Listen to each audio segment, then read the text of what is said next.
Steve, introduce yourself. Tell me a little bit about what you got going on right now. Steve Niemaszyk from New Hampshire, Derry, New Hampshire, owner of a janitorial company. Own a bunch of long-term rentals, have a boutique hotel in the mountains of New Hampshire, and run a small portfolio of STRs. I didn't know about the hotel. Yeah.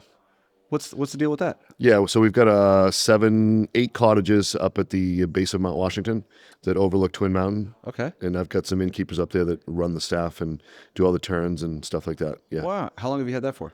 4 years now. Okay. Do you Yeah. like it? I do. Do I you guys do. use it? Do you go up there and stay? We go up there and stay. Yeah, wife and I will just go up there and stay for the night and enjoy the hot tub. Each cabin has its own hot tub in the backyard, so Oh, super it's cool. really how, nice. How long a drive is that from where you're at in New Hampshire? Hour and 40 minutes So just from my house. Yeah, just just far enough where you but feel not- like you're away, but you don't have to get on a plane and go on vacation. Yeah. Yeah. So is that like a hot destination spot that? Yeah, so it's busy almost year round. We have we offer skiing in the winter, and then then you've got summertime. Everybody likes to travel then, and our peak season is actually the fall for leaf foliage. Yeah. Yes. So I went to Vermont one time in October. Okay. For a conference, and I got up there, and it was like peak week For foliage? for leaves. It Yeah. was peak leaf week or Sure. whatever. Yeah. And I remember I was walking out of one of the houses, and there's these huge, I don't know if they're maple trees Yeah. or what, but the wind blew, and all these leaves started falling down, and I was like, Beautiful, right? I'm in a Hallmark movie. Yeah, it's Like, beautiful. I told a buddy, I was like, I didn't realize I was into leaves. Yeah, and all the colors. It's just beautiful. Oh, it was incredible. Yeah, Yeah. it's Okay, so you guys unbelievable. are up there. Yeah. Interesting. Okay. Yeah. All right. Well, we're coming off 2-3 days doing a TIS. You were at the last one in Bozeman. Yep. What's been different about this one versus the one in Bozeman? More the size, more Yeah. people, a little bit more spread out. There was a lot of diversity in this one, where the other one, I felt like I was the small fish, where here I feel like I can provide value to a few more people than over there. I feel like all I did was take stuff away, where here I felt like I was able to provide more to other people. Yeah. Yeah. You like that? I do. Yeah. I like being able to give to others, because then I feel like I don't always deserve what I have, and it's nice to be able to give that to someone else, right? Coach them up a little bit. Yeah. Yeah. What's been some takeaways from this week? That I need to stop chasing a shiny object syndrome, 1. 2, focus on the service company instead of focusing on real estate. Yeah. Yeah, that was my largest takeaway. What's some of the shiny stuff that distracts you? STRs throughout the country, flipping houses, buying long-term rentals, everything that I really shouldn't be doing, but I'm doing. How much of that stuff do you love doing, though? I actually really enjoy flipping houses, to be honest with you. Yeah. I think it's really fun. And I'm trying to do it to show my son how to, crack himself into the real estate world without having a ton of money to, buy these large multifamily properties. Yeah. So I'm teaching him how to, build up the coffers a little bit and then go deploy it properly. Sure. Yeah. I would have said that I'm a little more of like operator, consider myself a little bit more like narrow-minded. I don't, not as like visionary tendencies. But I would say like, oh, I don't get shiny object syndrome. Right. But what I've realized in this last year was like, I do, but almost in a different way. Okay. Where I go, well, that could make money. Well, Right. that could make money. Well, I could solve that problem. Right. Well, I could figure out how to do that. That's what I suffer from. And yeah, and so it's slightly different from like the classic visionary of like, oh, this is new and shiny and interesting, and Yeah. I want to try it. Yeah. Versus I get honed in, I think, on the dollars, and so it sounds like when we were talking earlier, some of the flipping probably Right. falls into that. We're like, this is a cash cow. Well, Like, there's this so is a much money there, no-brainer. like I have to do it, right? You might have 6 going on at the time. And you're like, oh, I have to take this one. Yeah. Yeah. How did you get into the flipping? Or I guess maybe a better question is like, what came first in real estate? First for me was flipping. Okay. I was actually focusing on the cleaning company back then, and I was physically waxing a floor myself, and nothing to do on a Saturday. And I was, make a couple grand, whatever. My buddy calls me. He's like, "Hey, you want to flip this house?" And I had no idea what I was doing. And we ended up making almost 90 grand off of it. So it worked How out. old are you then? This is how long ago? This was 2017. Okay. So I was, what's that? 10 years. I was like 36. Okay. Yeah. Yeah, it was crazy. And then after that, I got kind of hooked in the game. Yeah. Then I started buying condos because that was the cheapest barrier to entry. Then after condos, it turned into multifamilies. Then I just continued flipping while buying more multifamilies. Then COVID happened and the cleaning company blew up, did very well, and then just kept buying more and more and more and more and Yeah. more and more.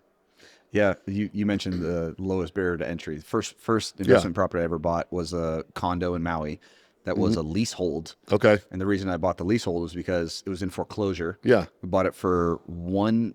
It was a best and final. So it Sure. was 176 100 Oh my was our God. best and final because we Yeah. wanted to be at 175. And Yeah. we're like, we'll go $1,000 more. Well, Right. what if they go $1,000? We'll go $1,100 more just Yeah. in case. Just in case. So it was 176 100 is what we bought it for That's awesome. because it was a leasehold. Yeah. It was, the condo building right next door on the beach, because both of them were on the beach. The one right next door, stuff was selling for like 300 to 400,000. Okay. But because this one was a leasehold, you've got that fee baked in. So essentially, people are looking at it going like, well, what's my monthly payment going to be? Right. And so then how do I back into what that purchase price is going to be? Because most people, I take it back, maybe 50-50 of that building was split between people that were renting it versus people that just lived there. Oh, really? Okay. And so even though it was like that's kind of all of Maui is like a vacation rental destination, but yeah. there are people that live in the condos as Yeah, well. yeah. Retirees. That Yeah, kind of course. thing.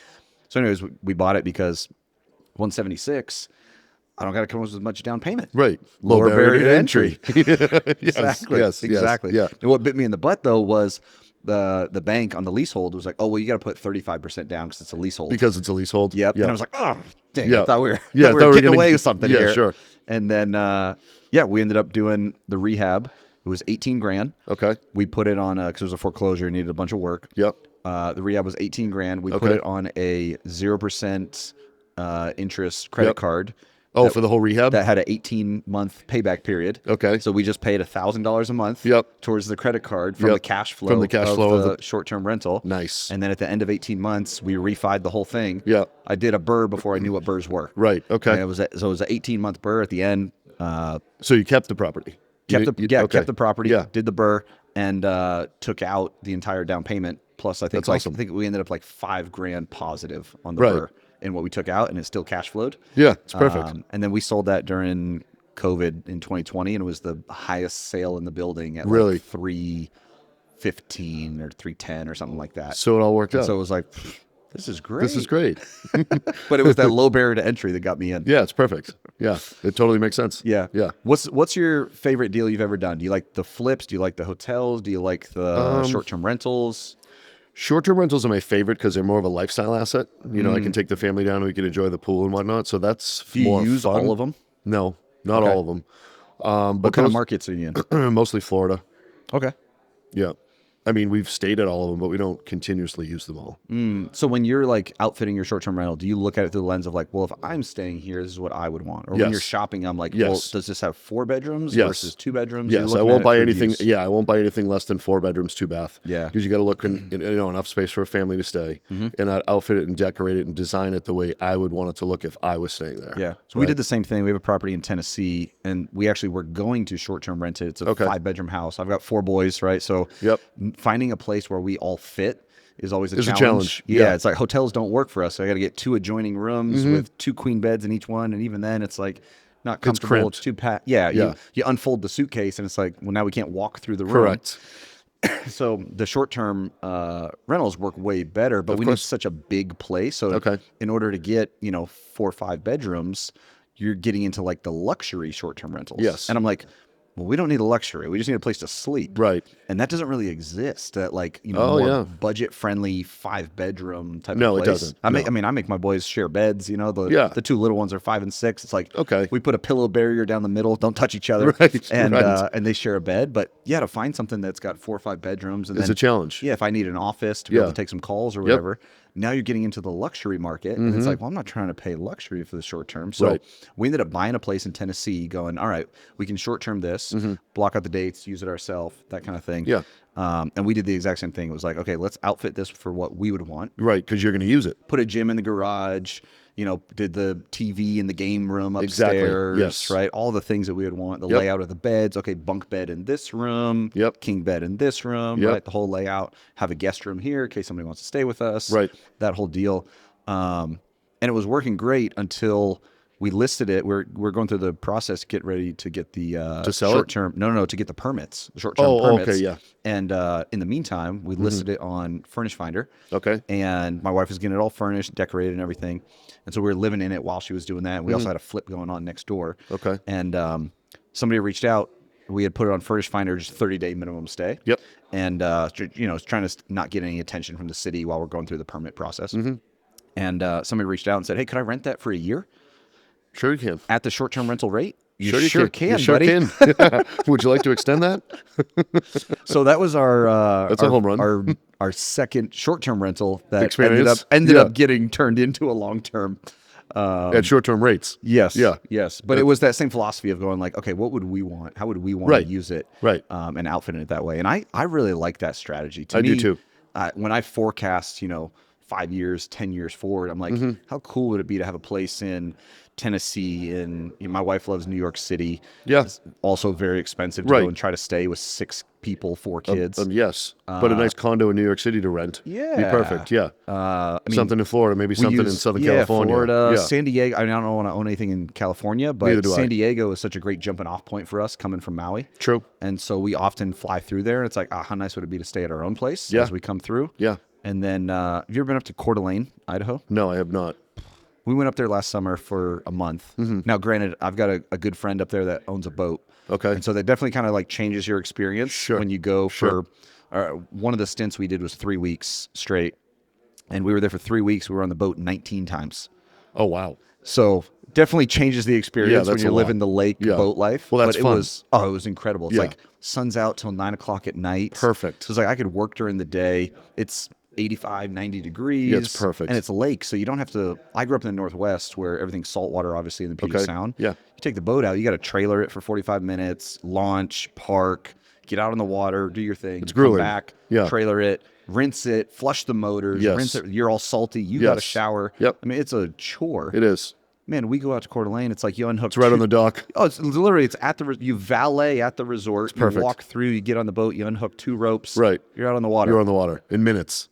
It was phenomenal. Yeah, So that's a good time. We're looking at trying to get a place up there as well. Kind of that same philosophy of going. Okay. If we have a short term here, place in Maui, place in Tennessee. Now we have some jumping off points. Yeah, allow some geographical freedom. Yeah, and Yeah. I'm just looking at for my boys, how great if they had some opportunity to jump off. Oh, I want to go here. Well, why don't you stay here? Yeah. You got a weekend, you got 2 nights, Yeah. whatever. Yep. So I just see that as being like a great legacy opportunity. Yeah. Where having places across the country that you can use, Yeah. your family can use. Yeah. Just, I think it's fun. It may not be the most optimal in terms of economics, Probably not, but but in that's, terms of that's use second, and all, right? yeah, Yeah. yeah. Yeah.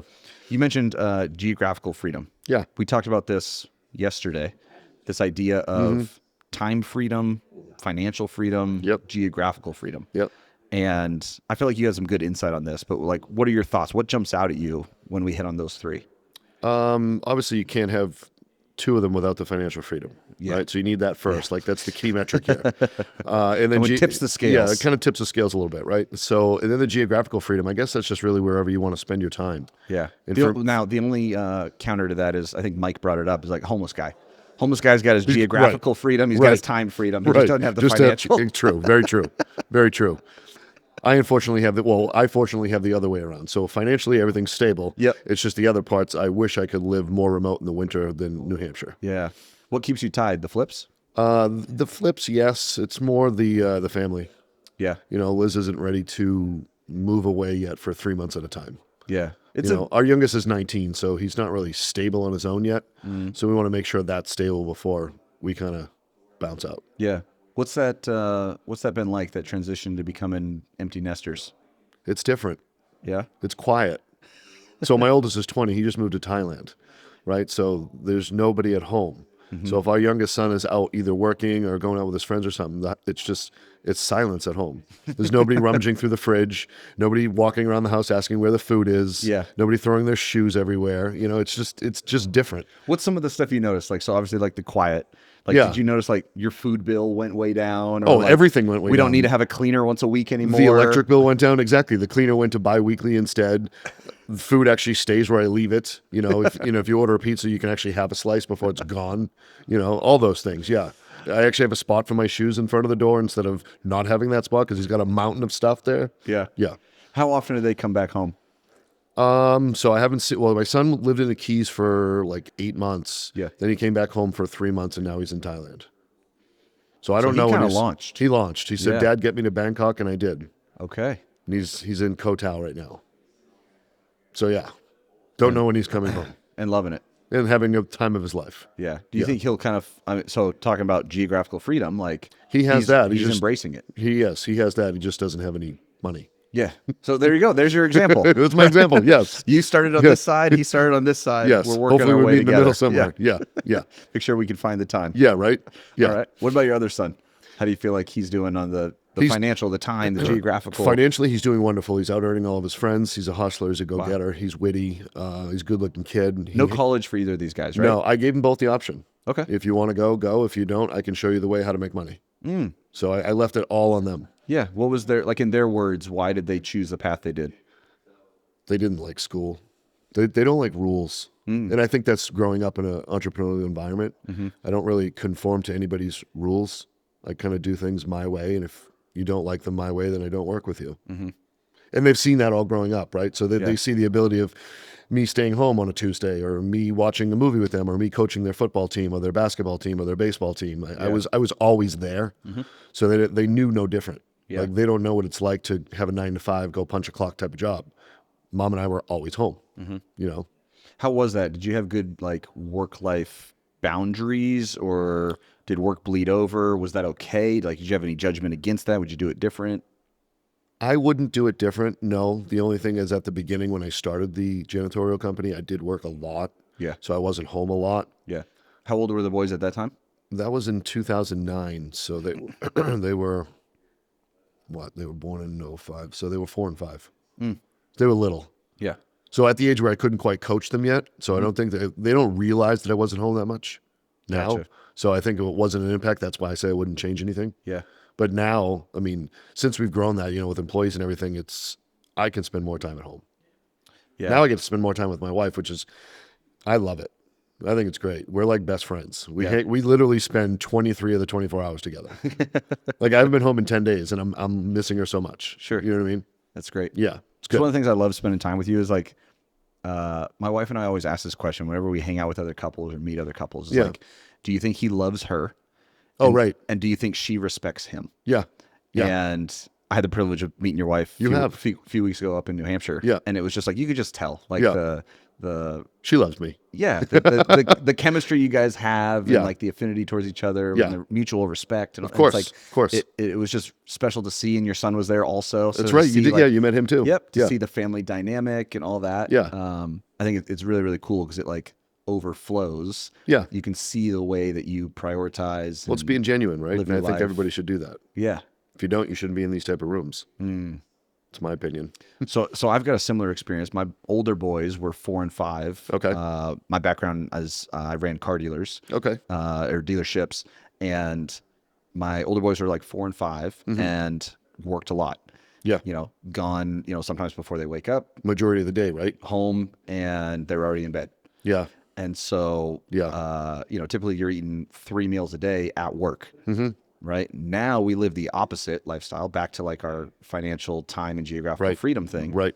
We went through a stint recently where we measured how many meals does dad eat alone versus with the family. And so on a weekly basis, we would track, Wow. can we go 21 for 21? Yeah. Right. And so I may be down in my office working, but I'll stop. You'll stop to go up and and I'll go eat. have lunch with my 2 younger sons. Yep. So that Right? counts. And they're showing me their Play-Doh that they made Yeah, something sure. with or Yeah. whatever. And it's like, so I'm stopping to have lunch. And so now it's breakfast, lunch, and dinner That's with wonderful. the family. Yeah. And it's so contrasted and it's interesting because, and I don't know how it'll play out, but the dynamic with my older sons versus my younger sons Okay. is so different just in all the little moments that I'm around for with my younger sons. Because you And work they'll- for the older ones. And they'll know no different. Right. Right. Like one of my big regrets that like stands out in my mind is that my older boys, I never taught them how to ride a bike Oh, because I wasn't there. we weren't home. I worked 6 days a week, Yeah. 12 hours a day. Yeah. I wasn't around. So Yeah. it was like, my wife sends me the videos like, Of them doing look it. what happened Or today. taking their first step or And it stuff was- like that. Yeah. It's such an odd, like, this is so cool, but also like gut punch. Just Because like, I wasn't there. oh. Yeah.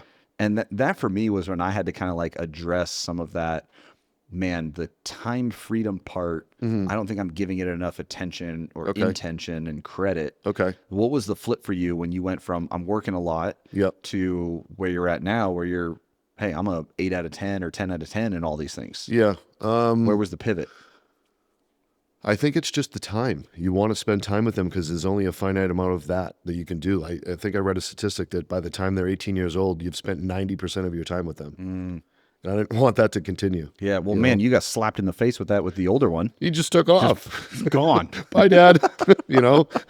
I can't even go see him tomorrow if I wanted to. It takes me 30 hours to get there. Yeah. Wow.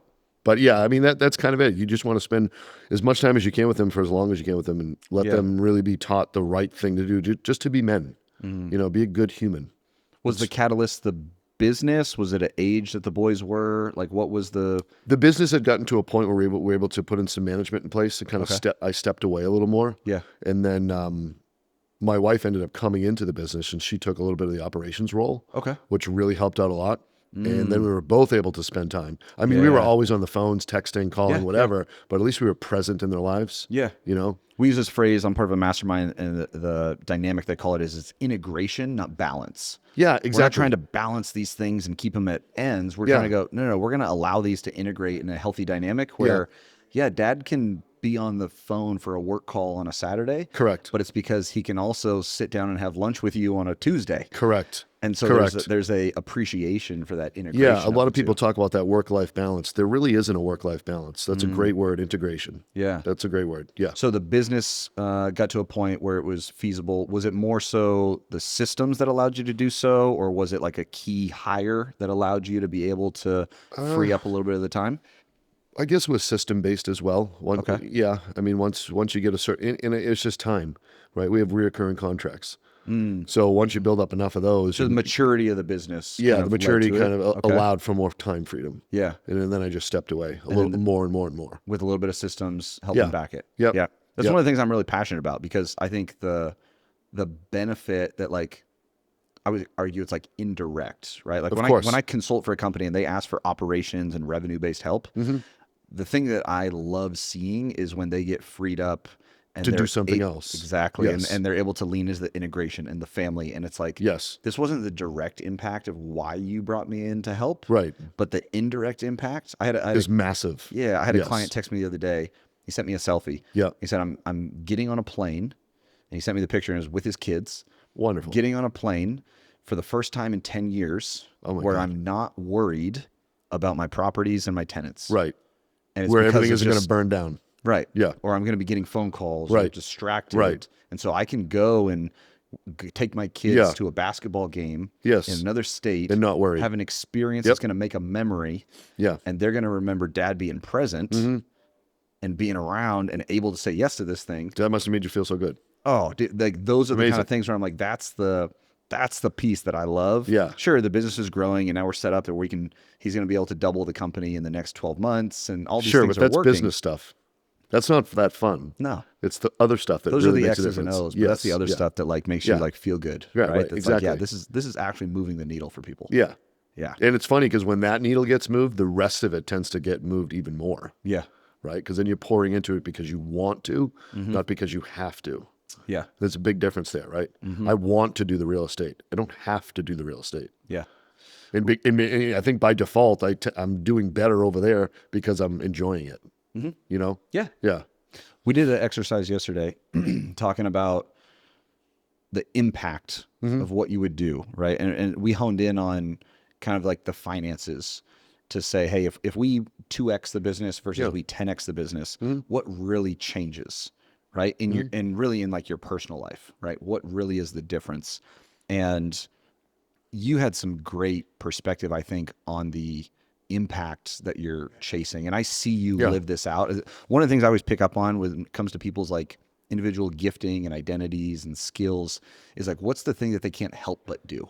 Right. And so the other night we had a couple of young men here that are in college, very entrepreneurial. Yeah. And like, man, I saw you light up Immediately. And you're like, I don't know, in some of these settings, you're a pretty quiet guy. I am. You're listening, you're observing, but man, you took over and now it probably resonate because your boys are around the same age. You're like, I know how to talk to these kids. Yes. But you come here. Yeah. You lit up, man. Yeah. And you were giving advice and you were asking questions. Yeah. And then yesterday you were talking about impact wise, some of the things that you'd like to do. Could you talk about that a little bit? Because I see you light up. I see you do it when there isn't any monetary reward, when there isn't any structure, when it is just ad hoc. Yeah.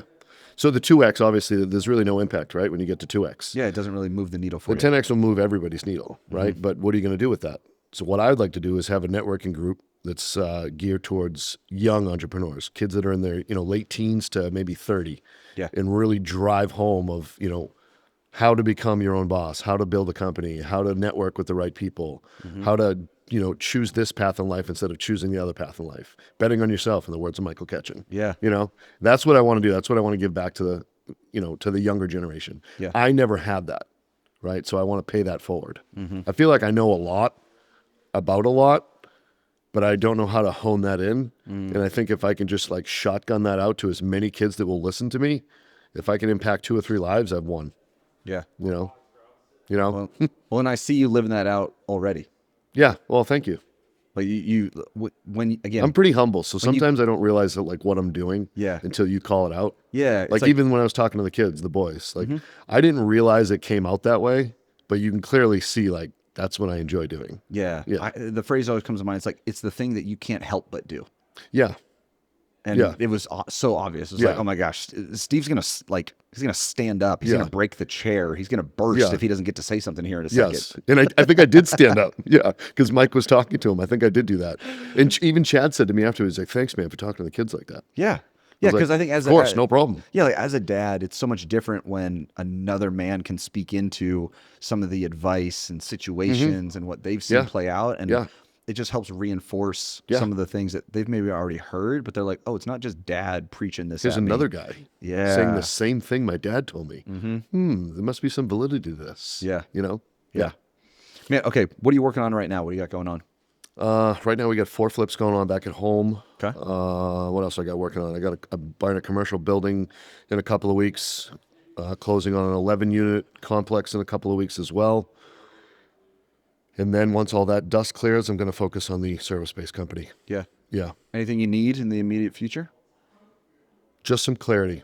I need some time to digest and unpack what just happened these last few days. Yeah. Take some time with my wife, probably going to hit the spa this weekend and literally go in the hotel room and whiteboard our future for the next 24 months. Yeah. You're more of like a verbal processor or Yes. more introspective? Verbal. Yeah. I And need then to say whiteboard, it out. obviously, right? Whiteboard You out. like to yeah. write it out. Well, that's for her. Ah, okay. My mind is, it's crazy. Yeah. I can remember anything. I have like a photographic memory. Really? It's more, I've got to put it on there so she can see what I'm trying to articulate. Got it. Once she sees it and she believes in it, it's game on. Yeah. We don't fail. Well, and I can see it, Yeah, right? we you don't can fail. you can see the fruit of it in Yeah. you guys' lives, Yeah, in it's fun. your boys, Yeah. right? You can I tell. wish you got to meet the older one. He's 6'5". I feel like I did. Where were we? Oh, were Didn't we at he- the Standard? I feel like probably he a year came ago? back, yeah, for something. I think he was there. I'm up there so often. I feel like at some point, because I remember him being Giant. yes. Yes. Yeah, that was my son. Yeah.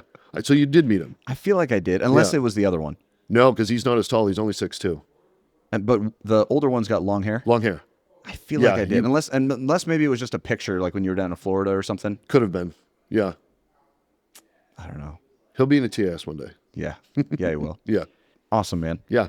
Well, give me a call if you need any help with the clarity or anything, because I want. Oh, to you're definitely in that pipeline. Yeah. Like you're getting a call probably late April. Yeah, we want to make it happen. Yeah, we will make it happen. Awesome, dude. Appreciate Yeah. you being here. Of course, man. Thank you.